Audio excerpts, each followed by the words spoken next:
जय हिंद दोस्तों। कक्षा 10 के साइंस सीरीज में केमिस्ट्री हम पढ़ रहे थे। अब केमिस्ट्री में कल के सेशन में हम लोगों ने शानदार ढंग से चीजों को पढ़ा और जाना था, ठीक है। तो आज बच्चों की फरमाइश पे हम लोग ये पढ़ाने वाले थे पीएच मान, लेकिन कल जो सवाल बता रहे थे उसी पर एक सवाल और बताने को बोले हैं। बच्चे बोले उस पर एक सवाल क्यों प्रैक्टिस करा दीजिए। उस सवाल को प्रैक्टिस कराने के बाद हम आगे की प्रक्रिया स्टार्ट करेंगे। थोड़ा सा माइक लगा ले। अच्छा रुक जाएगी। सवाल एक मैं लगवा दे रहा हूं। यदि किसी बिलियन में H प्लस आयनों की सांद्रता पंखा बंद कर दीजिए बेटा। तो H प्लस आयनों की सांद्रता 3 × 10⁻⁷ मोल प्रति लीटर हो तो बिलियन का पीएच मान ज्ञात कीजिए। बिलियन का पीएच मान ज्ञात कीजिए। बिलियन का पीएच मान ज्ञात कीजिए। ये बड़ा शानदार सवाल हो जाता है। थप्पड़ मारेंगे बेटा।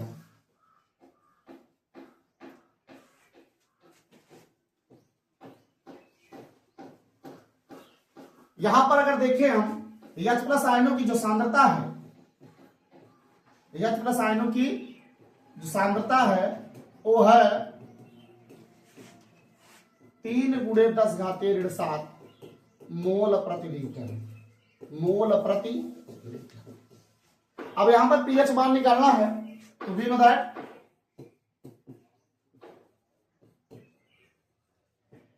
PH equal to minus log base 10 H plus आयनों की सांद्रता। अगर किसी सवाल में OH माइनस आयनों की सांद्रता दिया रहे तो यही सूत्र लगेगा, बस यहां पर OH माइनस हो जाएगा। जहां पे H प्लस आयनों की सांद्रता है वहां पर OH माइनस आयनों की सांद्रता हो जाएगी, लगेगा उसी तरह से बस है। अब यहां पर हम रखेंगे value pH equal to minus log base 10 H plus आयनों की जो सांद्रता है वो है 3 × 10⁻⁷ मोल प्रति लीटर। अभी कल मैंने बताया था फार्मूले में अगर log m × n है तो उसका वैल्यू हो जाता है log m plus log n हो जाता है। लेकिन अगर माइनस लगा हुआ है, क्या लगा हुआ है? माइनस लगा हुआ है, तो यहां पर आपका माइनस हो जाएगा, यानी minus log m minus log n ऐसे हो जाएगा। ये प्लस माइनस माइनस होता है। यहां पर भी कुछ इस तरह से हल करेंगे हम लोग। ये हो जाएगा पीएच का वैल्यू हो जाएगा माइनस log बेस 10 3, फिर यहां माइनस log बेस 10 और संख्या 10 का पावर -1। अगर आप बात करें log 3 का, तो log 3 का वैल्यू आपको याद करना होगा। जैसे log 2 का आपने याद किया था 0.3010, उसी तरह से log 3 का जो वैल्यू होता है वो होता है 0.4771। ठीक है, तो यहां पर वैल्यू हम रखेंगे। तो log 3 का यानी संख्या 3 का आधार 10 पर लघुगणक, संख्या 3 का आधार 10 पर लघुगणक, तो संख्या 3 का वैल्यू कितना है? संख्या 3 का आधार 10 पर लघुगणक कितना है वैल्यू? -0.4771 है। पावर है, पावर यहां पे है तो पावर जो है सामने आ जाएगा, क्योंकि मैंने कहा संख्या के ऊपर अगर घात में है तो घात सामने आ जाता है। तो माइनस माइनस कितना हो जाएगा? +7, और आपके यहां बचेगा संख्या 10 का आधार 10 पर लघुगणक। आपको मैंने कल बताया था कि अगर संख्या भी वही है आधार भी वही है तो उसका वैल्यू 1 होता है, जिसका फार्मूला हमने बताया था कि log से संख्या 1 का आधार 1 पर लघुगणक जो होता है कितना होता है? 1 होता है। यहां पर भी वैल्यू आपका आ जाएगा 7 × 1, यानी -0.4771 +7। किसका वैल्यू आ गया? किसका वैल्यू आ गया? पीएच वैल्यू है। अब रही बात घटाने की, काफी बच्चे इसको घटा नहीं पाते हैं, मैं उनके घटाव की प्रक्रिया यहाँ पे कर देता हूं। जैसे 7 है, पूरी गिनती है, आप 7 के पीछे दशमलव लगा सकते हैं, ठीक है। अब उसमें से आपको घटाना है 0.4771। 10 में से 1 गया 9, 9 में 7 के 2, 9 में 7 के 2, 9 में 4 के 5, यहाँ बचा 6, यानी आपका आंसर कितना आएगा? 6.5229। क्या आ गया इसका वैल्यू बोलो? 6.5229। 6.5229। अब बताओ, जो पीएच वैल्यू है वो 7 से कम है। पीएच वैल्यू जो है वो 7 से कम है, इसका मतलब विलियन कैसा होगा? अम्लीय होगा। विलियन कैसा होगा? अम्लीय होगा। तो जो बच्चे कल नहीं आए थे, कल नहीं पढ़े थे, आज वे ये चीजें सीखेंगे। बस प्रेम से उतारिए, तब अगले पेज की ओर करते हैं। चलिए देखिए,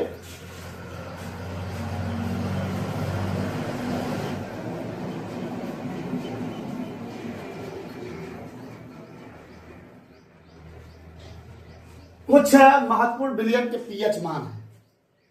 इसमें से एक नंबर आपका बहुविकल्पी जरूर आया गारंटी के साथ, ठीक है। जैसे अम्लीय या क्षारीय बताना, जैसे मैंने अभी बताया, उसको सवाल मैंने बता दिया।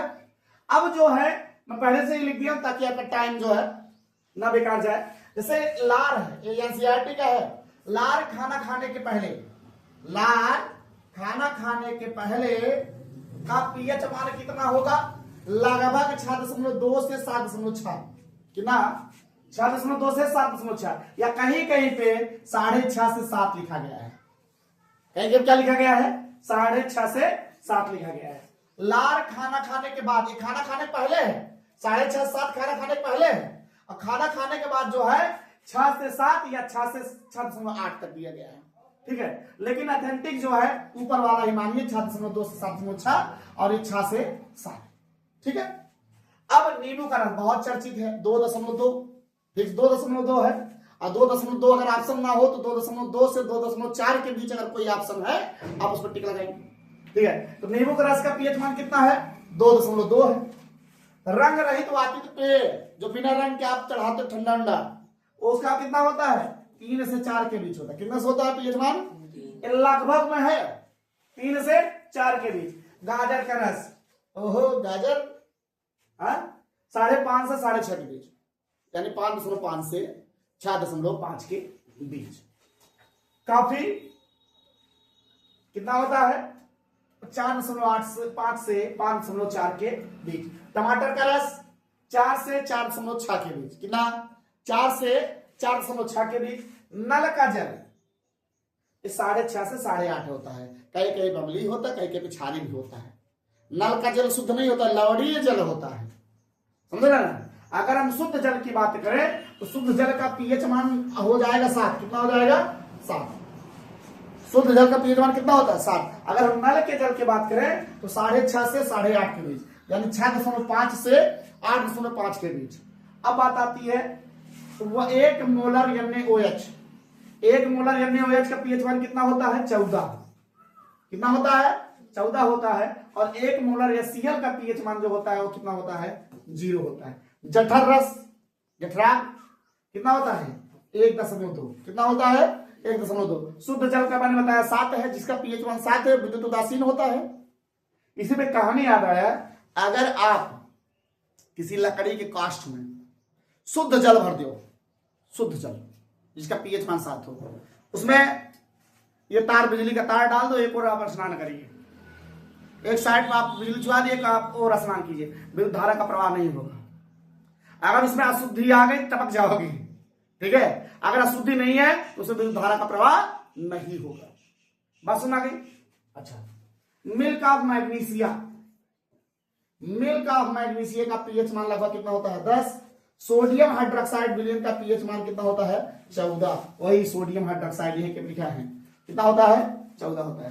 रक्त का 7.4, कई बार पूछा गया है, रक्त का पीएच मान 7.4 होता है। रक्त का पीएच मान कितना होता है? 7.4 होता है। अब ताजा दूध की बात करें, ताजा दूध जो लगाए, ठीक है, झाग बना, उसको अगर नापोगे उसका पीएच मान आपका कितना होगा, 6 होगा। और दही का पीएच मान 4 से 5.5 के बीच होगा।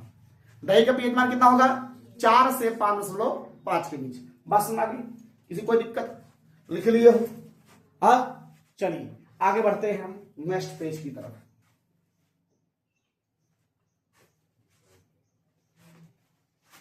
ये तो पढ़ा है,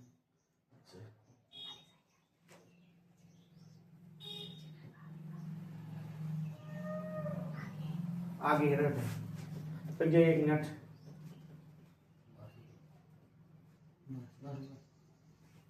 अब आया है दैनिक जीवन में पीएच का महत्व, यानी हमारे दैनिक जीवन में पीएच का क्या महत्व है, पीएच मान का क्या महत्व है। तो पहला हेडिंग है मानव शरीर का पीएच। हमारा मानव शरीर का जो पीएच मान है, हमारे शरीर का जो पीएच परास है, वो 7 से 7.8 पीएच परास के बीच कार्य करता है। कितना पीएच परास के बीच कार्य करता है मानव शरीर? मानव शरीर का जो पीएच परास है वो 7.0 से 7.8 परास के बीच कार्य करता है, परास के बीच होता है। अगर इससे कम हो गए तब भी आप राम प्यारे हो जाओगे, अगर ज्यादा हो गया तब भी आप राम प्यारे हो जाओगे। यानी मानव जीवन के, मानव शरीर की जो उत्तरजीविता है जीवन जीने की, वो जो है 7 से 7.8 परास के बीच अगर पीएच मान रहेगा तो मानव जीवित रहेगा। कम होगा तब भी दिक्कत, ज्यादा होगा तब भी दिक्कत होती है।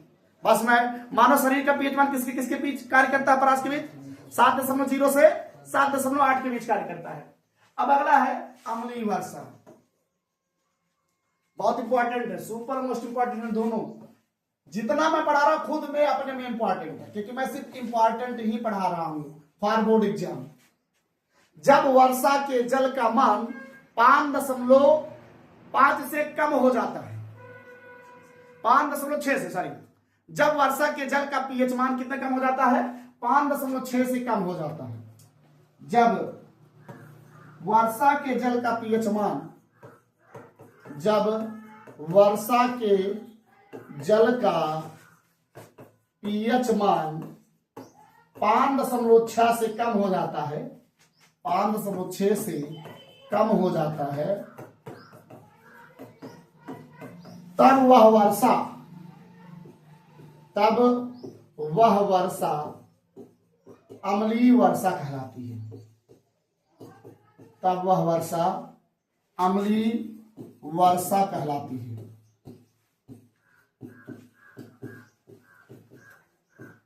और यही अम्लीय वर्षा जब बहकर नदियों में जाता है तो नदियों के जल के पीएच मान को कम कर देता है, जिससे नदी में रहने वाले जीवों की उत्तरजीविता कम हो जाती है, नदी में रहने वाले प्राणियों की उत्तरजीविता कम हो जाती है। याद होगा अम्लीय वर्षा, एक बार फिर से याद कर लेंगे।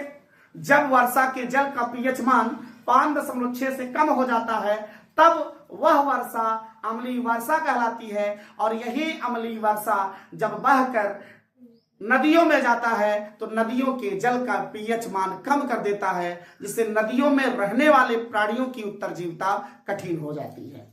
बात सुना गई एकदम शानदार तरीके से सुना। अब इसमें एक चीज और स्टार पॉइंट बता देंगे, मैं शुक्र ग्रह की बात करूंगा, वीनस की बात करूंगा।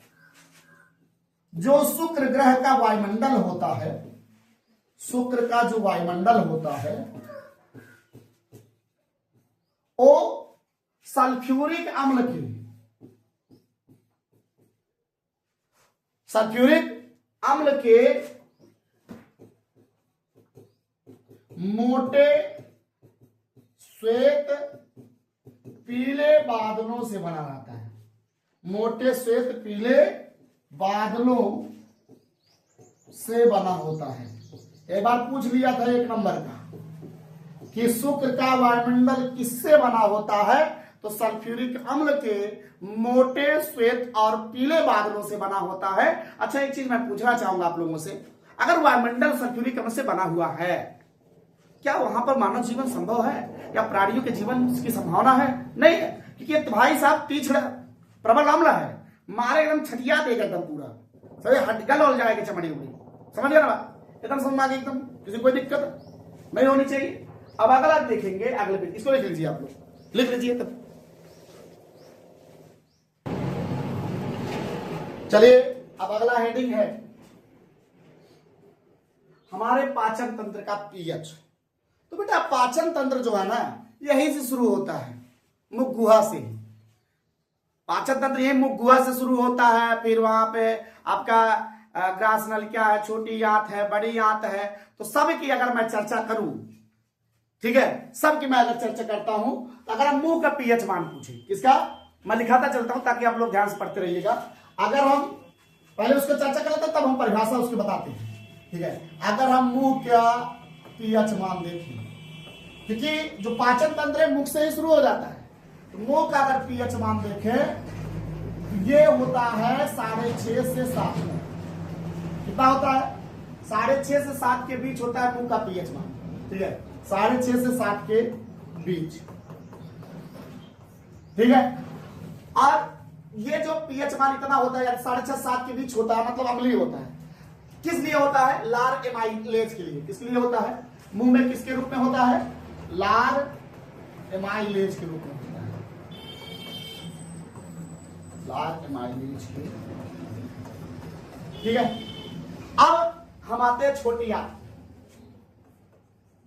छोटी आंत, छोटी आंत का जो पीएच मान होता है वो होता है 7.0 से 8.5 के बीच, यानी थोड़ा सा छारी हुई है।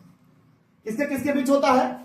7 से 8.5 के बीच, ठीक है, 7 से 8.5 के बीच होता है, मतलब थोड़ा छारी होता है, थोड़ा छारी होता है, थोड़ा छारी होता है। अच्छा, अब इसके बाद अगर हम बड़ी आंत की बात करें, बड़ी आंत की बात करें, तो बड़ी आंत के अगर पीएच मान की बात करें तो 5.5 से 7 के बीच होता है, 5.5 से 7 के बीच होता है। और ये बैक्टीरिया के लिए होता है। किसके लिए होता है? बैक्टीरिया के लिए, बैक्टीरिया,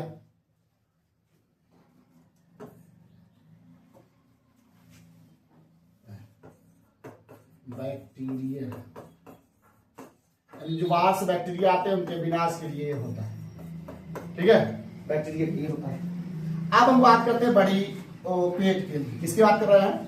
पेट के लिए। पेट का जो पीएच होता है वो 1.5 से 3.5 के बीच, 1.5 से 3.5 के बीच होता है। और इतना कम किस लिए होता? ताकि जो प्रोटीन है ना, अम्लीय है, 1.5 से 3.5 मतलब अम्लीय, ज्यादा अम्लीय है, ज्यादा अम्लीय, तो यहाँ पे प्रोटीन पाचन जो होगा वो आराम से हो जाएगा, ठीक है। तो किसके लिए? प्रोटीन के पाचन के लिए, प्रोटीन के पाचन के, प्रोटीन के पाचन के लिए। अगर इसमें हम बात करें तो पेप्सिन और जीवाणुओं को मारने के लिए, किसको किसको मारने के लिए? जो पेप्सिन है उसको पचाने के लिए और जीवाणुओं को मारने के लिए।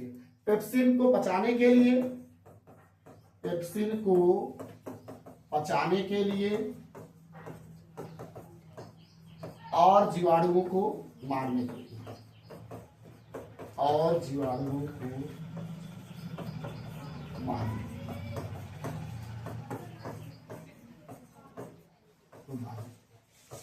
बात सुना गई? एक बार फिर से दोहरा देता हूं। अगर हम मुंह के पीएच मान की बात करें तो 6.5 से 7 के बीच होता है, लार एमाइलेज के लिए होता है। और छोटी आंत के अगर पीएच मान बात करें 7 से 8.5 के बीच होता है, यानी थोड़ा सा क्या होता है? छारी होता है, 7 से अधिक के लिए छारी होता है।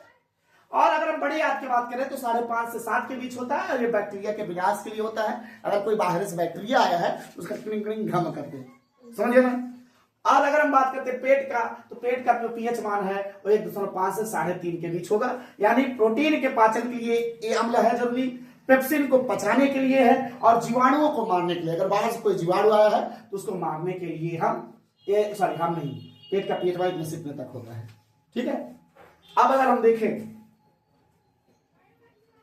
हमारे पाचन तंत्र के बारे में मैं डिटेल्स बताता हूं, यानी हमारे पाचन तंत्र का पीएच, हमारे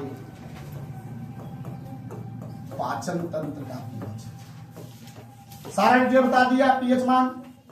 अब इसके बारे में बता दें कैसे, किस तरह से ये कार्य करता है, किस तरह से ये कार्य करता है, इस पर हम चर्चा करते हैं।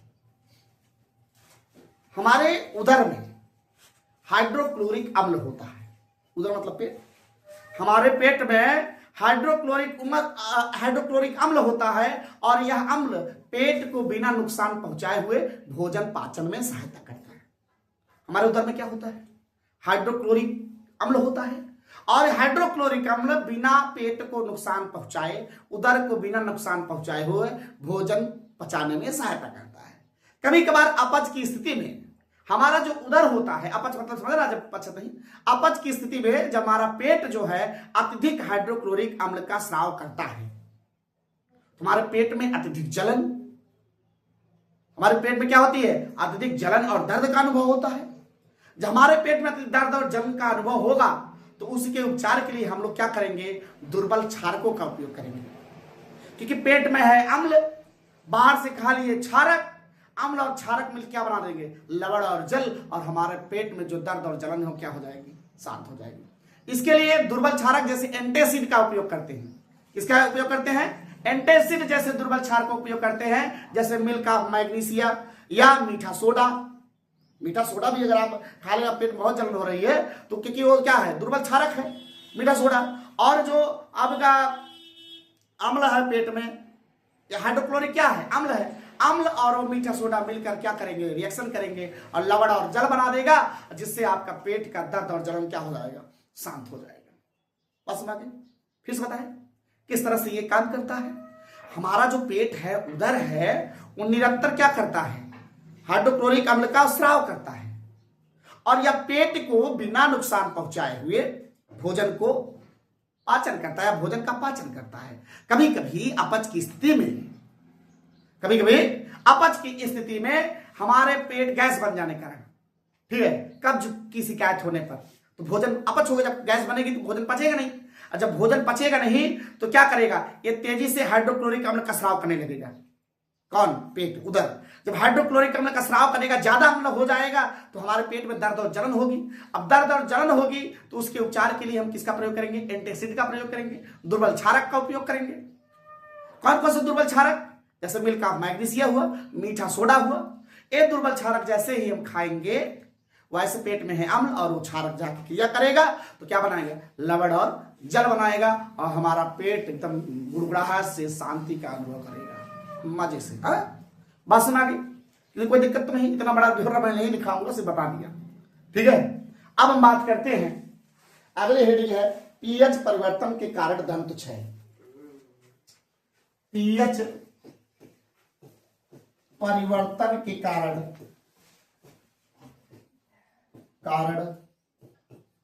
दंत क्षय। यहां पर एक चीज यही लिख लो, हमारे पेट में जो उदर में क्या होता है?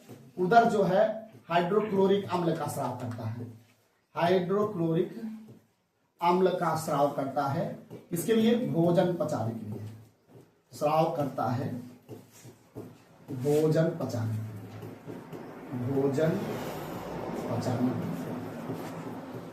अगर कभी कभी पेट में हाइड्रोक्लोरिक अम्ल की मात्रा ज्यादा हो जाती है, दर्द एवं जलन होता है, तो हम लोग किसका उपयोग करते हैं भैया?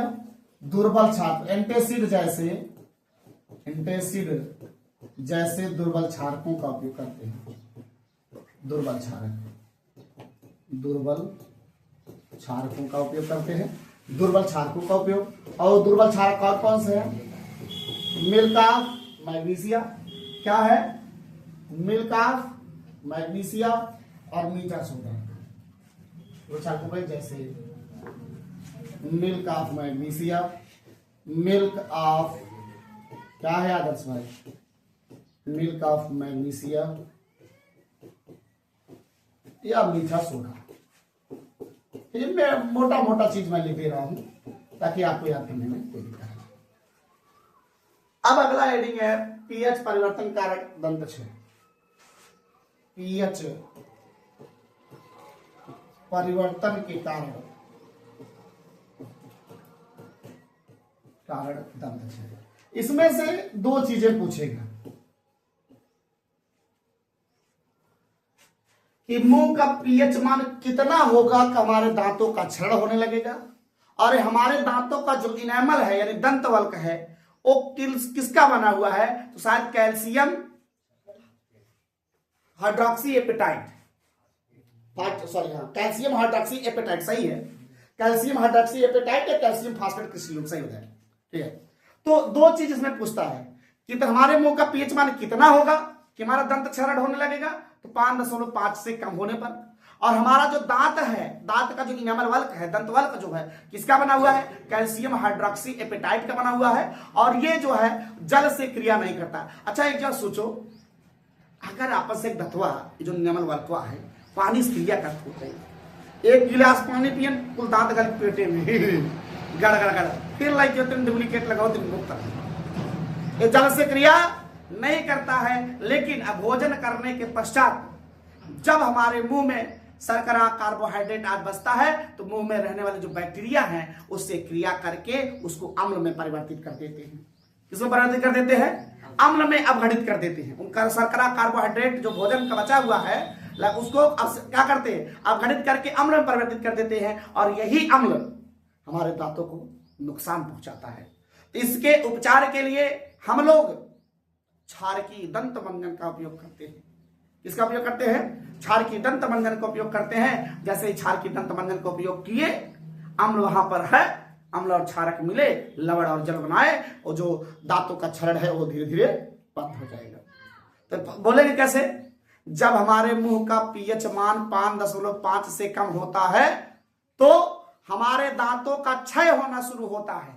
हमारा दांत का दंत वल्क यानी इनेमल वल्क कैल्शियम हाइड्रोक्सी एपेटाइट का बना होता है या कैल्शियम फास्फेट का क्रिस्टलीय रूप का बना होता है जो जल से क्रिया नहीं करता है। लेकिन जब भोजन करने के पश्चात हमारे मुंह में अवशिष्ट शर्करा और कार्बोहाइड्रेट बचती है तो मुंह में उपस्थित बैक्टीरिया उन कैल्शियम शर्करा और कार्बोहाइड्रेट से क्रिया करके उसे अम्ल में रूपांतरित कर देते हैं, अम्ल में अपघटित कर देते हैं, और यही अम्ल धीरे धीरे हमारे दांतों को खराब करता है, क्षरण करता है। इसके उपचार के लिए हम लोग क्षारकी दंत मंजन का उपयोग करेंगे।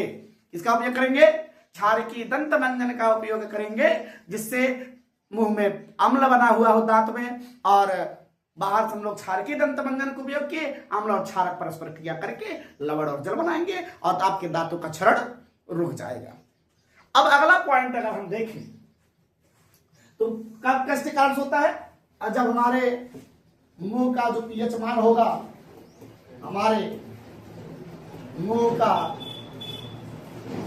पीएच मान 5.5 से कम होगा, कम हो जाता है, तब दांतों का क्षरण प्रारंभ होता है, क्षरण प्रारंभ हो जाता है। दूसरा चीज इसमें पूछेगा, दूसरा चीज इसमें पूछ सकता है हमारा दांत किसका बना हुआ है, तो हमारा जो दांत बना हुआ है वो कैल्शियम हाइड्रोक्सी एपेटाइट का बना हुआ है। दांत का जो इनेमल वल्क है, दंत वल्क जो है, ठीक है, calcium hydroxyapatite, hydroxyapatite या कैल्शियम फास्फेट के क्रिस्टलीय रूप, कैल्शियम फास्फेट का क्रिस्टलीय रूप, फास्फेट का क्रिस्टलीय, ठीक है।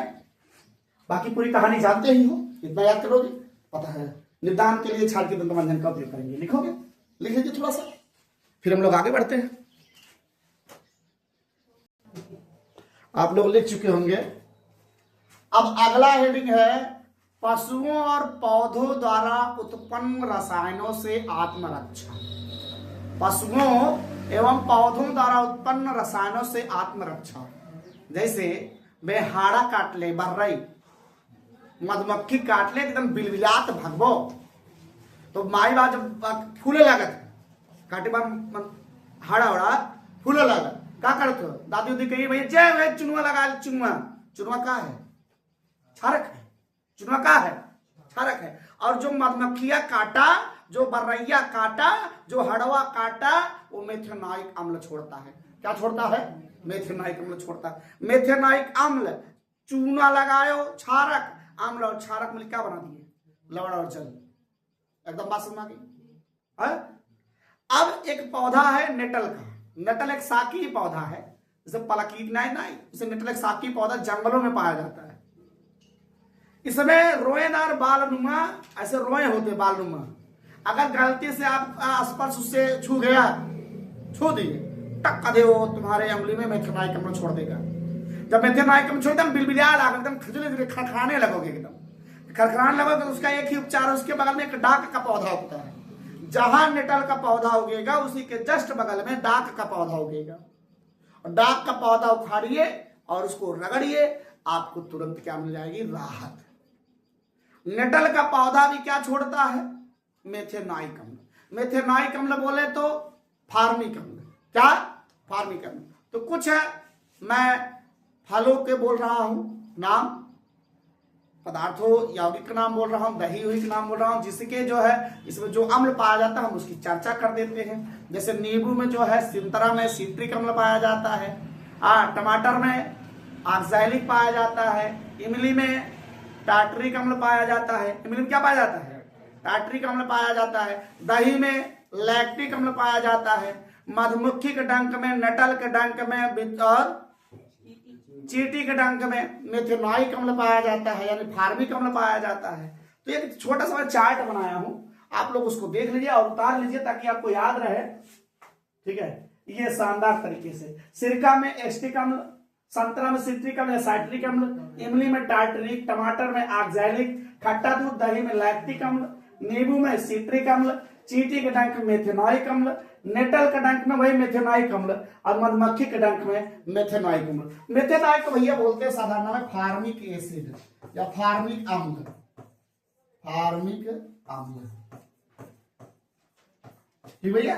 तो शानदार तरीके से भैया इसको जो है आप लोग उतार लीजिए, ताकि इसमें से एक नंबर का अब प्री बोर्ड में भी पूछा गया था। ठीक है, एक नंबर का बोर्ड एग्जाम में भी पूछा जाता है। बात सुना गई? ठीक है, तो इसको लिख लीजिए, फिर हम अगले पेज की तरफ बढ़ते हैं। ये आज के लिए बस इतना ही, क्योंकि चलो ठीक है, अब लवण परिवार जो है ना हम नेक्स्ट वीडियो बनाएंगे, ताकि पूरा लवण परिवार एक ही वीडियो में आ जाए। ठीक है, आज के लिए बस इतना ही। अगर आपको ये वीडियो अच्छा लगा हो, लाइक सब्सक्राइब और शेयर करना ना भूलिए, ताकि हमें मनोबल हमारा ऊंचा रहे और हम ऐसे ही शानदार वीडियो बनाते रहे एकदम चमका के। चलिए मिलते हैं फिर से नेक्स्ट वीडियो में। जय हिंद।